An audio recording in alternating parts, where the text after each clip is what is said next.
Bonjour tout le monde. Moi c'est Maya et Moi, c'est Sam. on fait partie du Décolonial Film Festival et merci de nous avoir invités à prendre la parole aujourd'hui. On est ravis parce que c'est une initiative qui correspond parfaitement à ce qu'on essaye aussi de mettre en place, donc on est ravis de mettre nos forces en commun. Il faut savoir que le Décolonial Film Festival, ça s'est créé justement en lien avec tout ce qui se passait avec le génocide en Palestine, notamment l'année dernière, où on a senti que dans le milieu de la culture, il n'y avait pas assez de personnes, notamment dans les salles de cinéma, dans les festivals de cinéma, qui prenaient une parole forte en solidarité avec la Palestine. Et ça nous a semblé très urgent en 2024, en tout cas après le 7 octobre, d'être plus vocal et de vraiment prendre cet espace-là dans le milieu culturel pour parler des questions décoloniales par le biais du cinéma. Donc depuis le début de l'initiative, en fait, la Palestine a vraiment été au cœur du projet. Et donc cette initiative-là nous semblait d'autant plus importante à soutenir. Cette urgence-là, de se positionner par rapport au génocide et essayer de faire ce qu'on peut à notre petite échelle, elle a aussi influencé la manière dont le DFF s'est construit. C'est-à-dire que donc on fait des projections toute l'année, mais notre temps fort, c'est un festival qui a lieu du 12 au 25 mai, en même temps que Cannes, pour les faire chier. Et l'idée, c'est que les films, c'est pas nous qui les choisissons, c'est un comité de programmation. À peu près une vingtaine d'organisations et d'associations qui croisent les approches culturelles avec le militantisme. De plus en plus, les fonds publics qui soutenaient en fait aussi la culture et les initiatives de cinéma étaient devenus de plus en plus frileuses à encourager en fait des prises de position politiques et qu'elles servaient dans la plupart des cas un agenda sioniste et qu'en fait il y avait pas mal de censure qui opérait à ce niveau-là et que du coup en fait le travail collectif entre plusieurs organisations et de trouver une forme de solidarité et d'entraide au-delà des subventions de l'État ou d'aides structurelles plus institutionnelles, on va dire, c'était assez nécessaire. Et du coup, on se rend compte aussi que euh, par la Palestine, en fait, ça change aussi nos méthodes d'action et de fonctionnement pour être un peu plus dans une approche collective et solidaire, euh, au lieu de dépendre en fait d'institutions françaises qui, pour le coup, sont en soutien au génocide actuellement à Gaza et du coup qu'il fallait qu'on s'organise de manière un peu plus autonome et entre des forces solidaires, quoi. Dans notre manière de penser un cinéma décolonial, je pense qu'il y a deux grands volets. Le premier, c'est que on est très à l'affût des personnes en lien avec les réalisatrices palestiniens, palestiniennes. Et on se fait toujours une priorité de diffuser ces films, de communiquer autour, d'inviter les cinéastes quand c'est possible. Le deuxième volet, c'est aussi qu'on fait un travail de médiation et d'éducation à l'image parce que dans un contexte de censure et aussi comment dire, de propagande, hein, concrètement, qu'elle soit très grossière mais aussi plus pernicieuse, en fait, on aimerait revenir à la base de quel rapport de pouvoir les images racontent, que ce soit même dans la plus insignifiante des fictions qui semble la plus innocente. On essaye toujours à chaque fois qu'on diffuse un film de se demander qu'est-ce qu'on a vu, qu'est-ce que ça raconte, que ce soit avec les équipes du film ou avec nous, notre équipe du DFF, voilà, faire ce travail de médiation. Et l'idée, en fait, c'est qu'ensuite notre public ait les clés pour être beaucoup plus attentif face aux images. Et voilà, on espère que c'est un moyen aussi de saboter un peu la toute-puissance d'Israël, même si Israël n'existe pas. Voilà.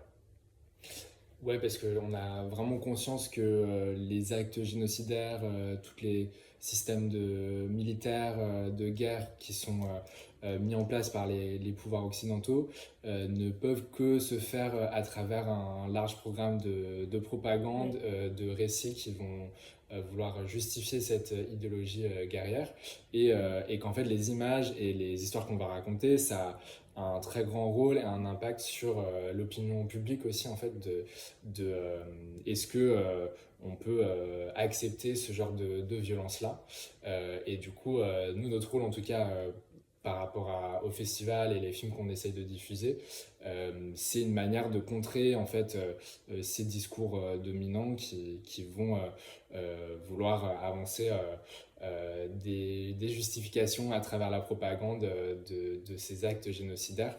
Et donc c'est très très important de maintenir des espaces alternatifs qui puissent montrer d'autres récits. Il y a beaucoup de choses que j'apprends de la Palestine et que la Palestine m'enseigne, mais je pense que si là je devais en dire une, c'est qu'elle nous apprend que nos ennemis n'ont aucune limite, n'ont vraiment aucune limite, et que ça prouve à quel point la colonisation n'est pas une histoire ancienne, que la violence, et on parle beaucoup de violence, mais c'est au-delà de tout ce qu'on peut dire, de tout ce que les films dont on parle peuvent exprimer.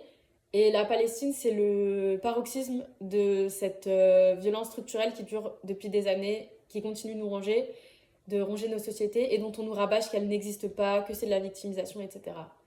Je pense que voilà, c'est ça que nous apprend la Palestine, entre autres. En termes d'actions concrètes qu'on peut faire aussi à notre échelle dans la culture, c'est tout le boycott culturel qui est coordonné par la campagne BDS.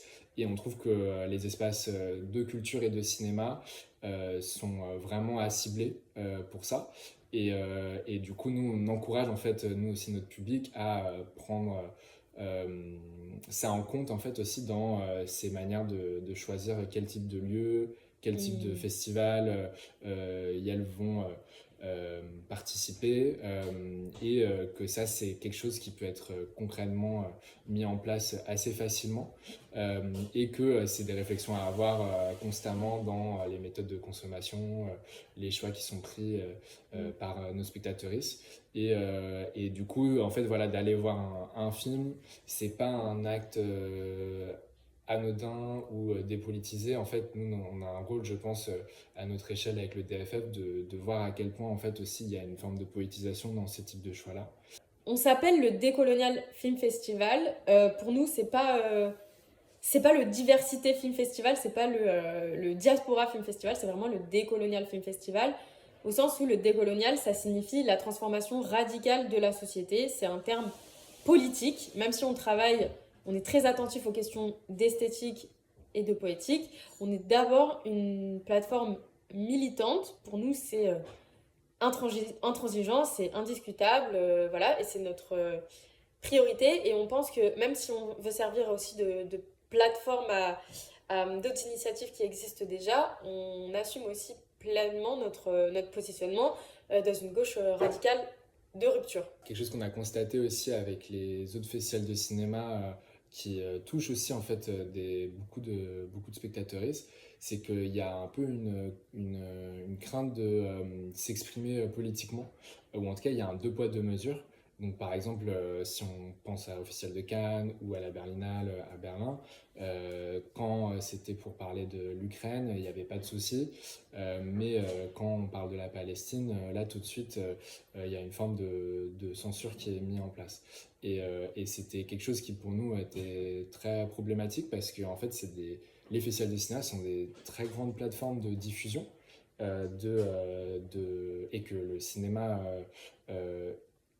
en tant qu'art et médium politique, doit servir en fait à pouvoir exposer des pensées et des idéologies politiques à une large échelle. Et que si en fait des festivals comme la Berlinale, qui sont supposés avoir des programmations de films engagés et qui sont supposés soutenir des cinéastes militants, n'ont pas envie en fait eux-mêmes ou sont empêchés par les gouvernements qui les financent, de prendre une parole publique et de défendre le peuple palestinien, c'est que du coup il y a un grand manque par rapport à ça et que c'est du coup notre rôle à jouer de rétablir ça. Et en fait les artistes ont du coup un très grand rôle aussi par rapport aux audiences qu'elles peuvent toucher et le type de mobilisation que ça peut stimuler et provoquer et du coup on a une responsabilité même en tant que structure culturelle et c'est pour ça qu'on est aussi très encouragé par l'initiative qui est en train de prendre place à l'USAS parce qu'on trouve que les personnes du milieu culturel sont très bien positionnées pour essayer d'influencer en fait les choix et les mentalités aussi à une plus grande échelle. Ouais, je pense aussi qu'on peut dire que nous, on est quand même une équipe assez jeune et que même si notre public est assez varié, il est quand même majoritairement jeune, Mm. voire très jeune. Et ça, c'est hyper important. On est aussi très ancré sur les réseaux sociaux. C'est complètement à dessein. C'est pas juste pour des fins de marketing, c'est aussi pour des fins de projets politiques.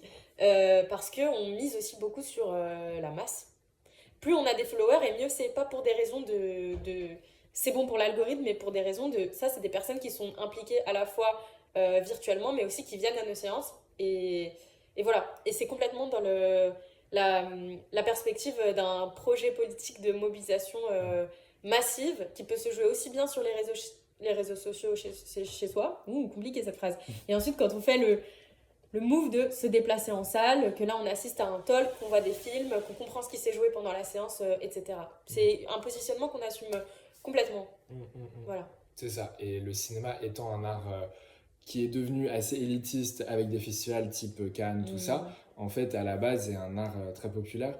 Et du coup, c'est un superbe outil en fait, de mobilisation des masses pour ce genre de programme politique. Et c'est d'ailleurs pour ça aussi qu'il a souvent été utilisé à des fins de propagande par des États totalitaires qui ont utilisé le cinéma. Mais du coup, on peut aussi, nous, à notre échelle, euh, essayer de faire diffuser un programme et un projet décolonial qui essaie de transformer cette société-là et déconstruire les hiérarchies de Mm. pouvoir qu'on voit dans notre société, quoi. Mm.